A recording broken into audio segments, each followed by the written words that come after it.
Olá, bem-vindos ao quadro. Hoje nós vamos estudar a função seno e vamos aprender a desenhar o gráfico dessa função com a ajuda do ciclo trigonométrico. O ciclo trigonométrico nada mais é do que uma circunferência e pelo centro dessa circunferência passam dois eixos. O eixo horizontal, que é o eixo dos cossenos, e o eixo vertical, que é o eixo dos senos. Nós podemos marcar ângulos no ciclo trigonométrico. Olha só. Por exemplo, considere esse ponto P, que fica sobre a circunferência. O segmento OP nada mais é do que o raio da circunferência e vale 1. O que é o seno desse ângulo X formado por OP e pelo eixo horizontal? O seno de X nada mais é do que a projeção do ponto P no eixo dos senos. O que é isso? Vamos supor que a projeção do ponto P resulte no ponto P1. Essa distância OP1 dividido por OP, na verdade, é o cateto oposto a este ângulo, que também vale x. Por que ele vale x? Porque nós temos duas retas cortadas por uma transversal. Esses ângulos são alternos internos, portanto, são iguais. Então, o seno de x é igual ao cateto oposto a x, que é OP1, dividido pela hipotenusa, que é o raio do ciclo trigonométrico. Tá joia? O raio é igual a 1, portanto, OP1 é igual ao seno de x. Como é que nós vamos construir o gráfico da função seno de x sabendo disso? Inicialmente, vamos traçar um eixo horizontal. Nesse eixo, nós vamos marcar os valores de x. E um eixo vertical, onde nós vamos fazer y igual a f de x, que nada mais é do que seno do ângulo x. Vamos marcar alguns pontinhos que nós já conhecemos.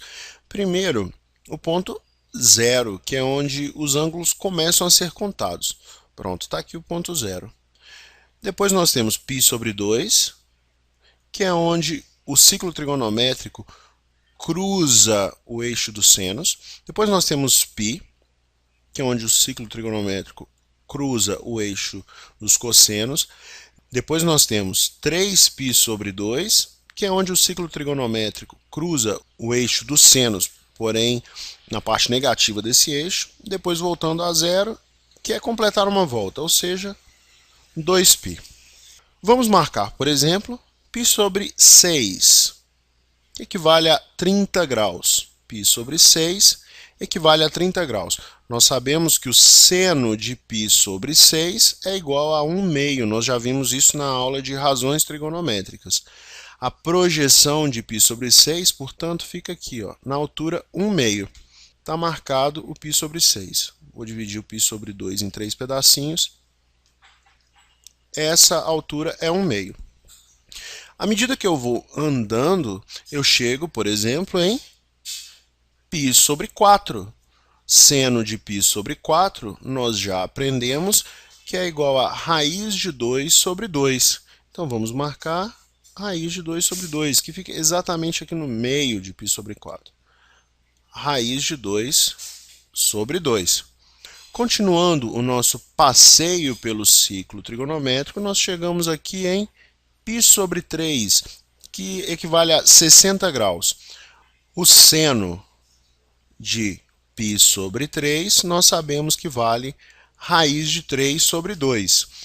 Olha só, fica muito próximo do 1, que é onde o ciclo trigonométrico cruza o eixo dos senos. Então, temos aqui um valor muito próximo do 1. Esse valor é raiz de 3 sobre 2. Vamos continuar percorrendo o ciclo trigonométrico. Quando nós chegamos em π sobre 2, a projeção de π sobre 2 fica exatamente no eixo dos senos. Portanto, é igual a 1. Temos aqui a medida 1. Olha só o movimento no primeiro quadrante. No movimento no primeiro quadrante, a projeção foi se deslocando sempre em direção a 1. Agora ela volta, assumindo os mesmos valores. Por exemplo, π sobre 4 tem o mesmo seno que π menos π sobre 4, que é este ângulo. O ângulo associado a esse arco. Bom, π menos π sobre 4 é igual a 3π sobre 4. No segundo quadrante, enquanto você se movimenta no sentido anti-horário, a projeção desce o eixo dos senos. Então faz assim, igual a gente desenhou aqui do lado. Faz assim. Você chegou em π, tá vendo? Quando você chega em π, a projeção fica onde? A projeção fica em cima da origem, que é o mesmo que aconteceu quando nós iniciamos o movimento a partir do zero. A projeção também é na origem. A partir de π, nós passamos para o lado negativo do eixo dos senos. Olha só, esse ângulo, por exemplo, esse ângulo, a projeção é negativa. A projeção é na parte de baixo. E você vai observar, por exemplo, que para π sobre 4 mais π, olha, π sobre 4 mais π, que é π sobre 4 mais meia volta, isso equivale a 5π sobre 4, nós temos raiz de 2 sobre 2, porém negativo. Agora a parte negativa. Ou seja, no movimento, nós vamos descer até 3π sobre 2, e em 3π sobre 2, a projeção fica exatamente em cima do eixo dos senos e vale menos 1. Então vamos marcar aqui o menos 1. Continuar o nosso movimento. Olha só. Como nós estamos estudando juntos, prestando bastante atenção na aula, nós já podemos concluir que no quarto quadrante, o movimento da projeção do ângulo, por exemplo, qual ângulo? Esse ângulo, quando projetado no eixo dos senos, agora ele começa a subir de novo, ele começa a se aproximar da origem.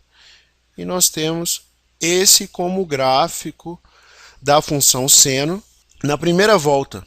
Como essa função é periódica, ela se repete tanto para valores negativos de x, para ângulos negativos, quanto para valores positivos. Ela começa a se repetir. A imagem da função seno de x fica entre menos 1 e 1. Olha só, menos 1 e 1. O que isso quer dizer? Que a função nunca é menor do que menos 1 ou maior do que 1. Pode até ser igual a menos 1, que é o caso de 3π sobre 2. E pode até ser igual a 1, que é o caso de π sobre 2. Mas nunca fora desse intervalo. O domínio da função seno é o conjunto dos números reais. Nós podemos representar qualquer número no ciclo trigonométrico.